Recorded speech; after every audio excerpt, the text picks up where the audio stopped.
Magandang araw mga kaibigan. Bigyan natin ng reaction opinion itong post ni Dare to Us. Good news po ito para sa ating mga DDS nagmamahal kay Tatay Digong. Via Yahoo Financial Times.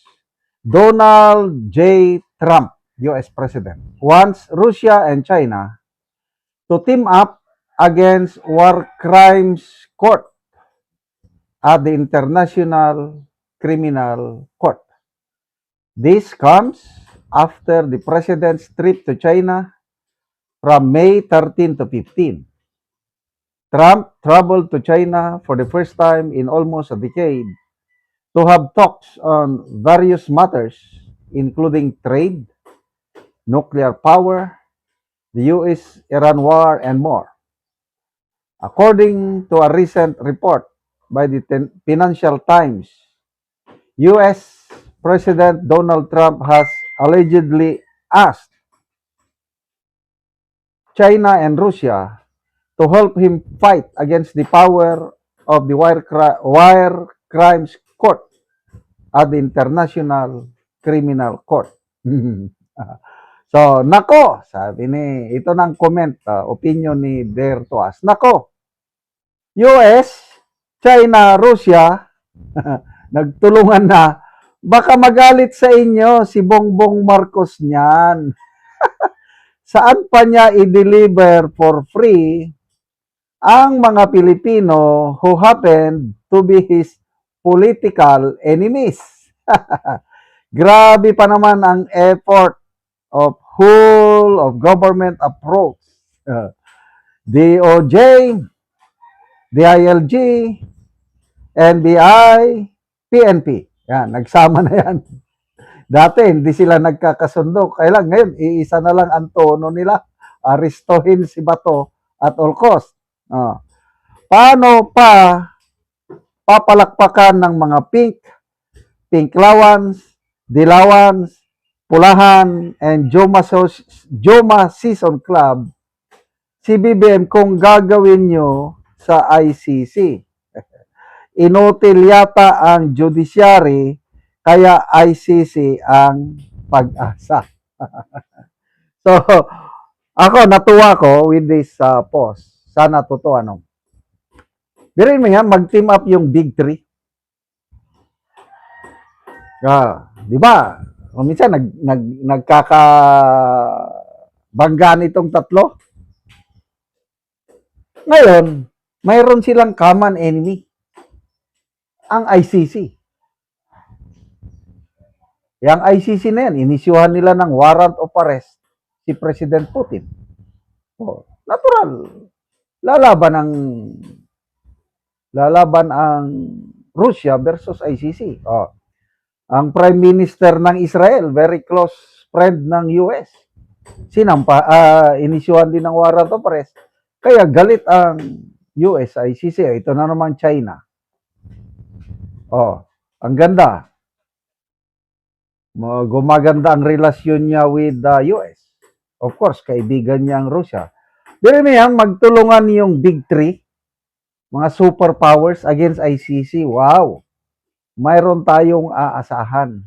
Pagkadarating ang panahon, mawawalan na ng kapangyarihan itong ICC. O di, may pag-asa ng ating Tatay Digong. Kaya, I think, sa tingin ko lang this is unanswered prayers. Kasi ako, everyday pinagdadasal ko ang Duterte family.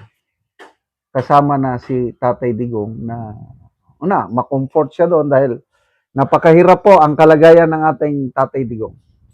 Yung mapreso na ganyan, malayo ka sa pamilya, sa mga apo, ang sakit nun. Kaya lang, God has a purpose. Romans 8:28, for all things, God works for the good of those who love the Lord. So, kapit lang tayo mga kaibigan. Salamat na lang at hindi sila nagtagumpay sa pag-aresto kay Senator Bato. Kasi kung naaresto nila si Bato nung May 11, wala na, nandun na rin siya ngayon. Dalawa na sila sa ICC ni Tatay Digong. But God's miracle o God's hand is now moving in our midst sa political situation natin. Hindi niya pinayagan na maaresto si Bato at inalaw niya na magkaroon ng leadership change sa Senado. Kaya nandyan na yung ating Brave 13. Si Attorney Vic, tawag niya Patriot 13, Magnificent 13, whatever you call it. Lucky 13. Inalaw niya na nagkaroon ng leadership change. Yan na yung ating check. Kasi kung yung dati pa ring Senate leadership, delikado na tayo ngayon.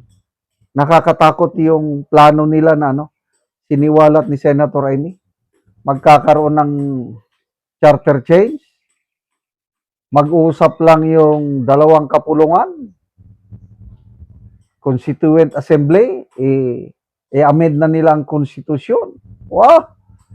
I-extend ang term ng president up to 2031. I-extend ang term ng mga congressman at senador. Wala nang presidential or national election sa 2028. Local election na lang. Yan ang plano nila. Ano ngayon? God is watching us from a distance. Diba may kanta na ganon? Tama na. Sobra na. Kaya tuloy lang po natin ang pagdarasal. Ako, pinagdarasal ko yung Brave 13.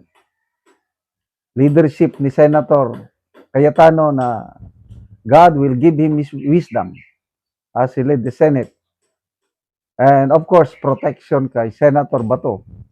Lalo na ngayon na mayroon ng order ng DOJ sa PNP, NBI, other law enforcement agencies na i-enforce ang ICC warrant of arrest. Kaya, mapipilitan ang PNP because it's a lawful order from the executive, hahanapin nila si Bato. So, ang Bible nagsabi, if God is with us, who can be against us? Di ba may ganong verse sa Bible? I believe God is with Senator Bato at he will be protected. Hindi niya ialaw na makidnap ulit nila si Senator Bato dalhin sa ICC. Salamat mga kaibigan sa inyong pagsubaybay sa channel na ito. Nakakatulong kayo ng malaki sa tribong talanding ng Bukidnon dahil ang sweldo natin sa channel na ito is pantulong sa tribo. Namimigay tayo ng libreng yero at pako para makapagpatayo sila ng mas maayos na tirahan. Magandang araw mga kaibigan. Nandito ako ngayon sa rooftop sa aming bahay. Yan. Gusto ko lang ipakita sa inyo itong napakagandang tanawin. Ito po ang aming cherry blossom. Itinanim namin 20 years ago. At naka full bloom. Wow.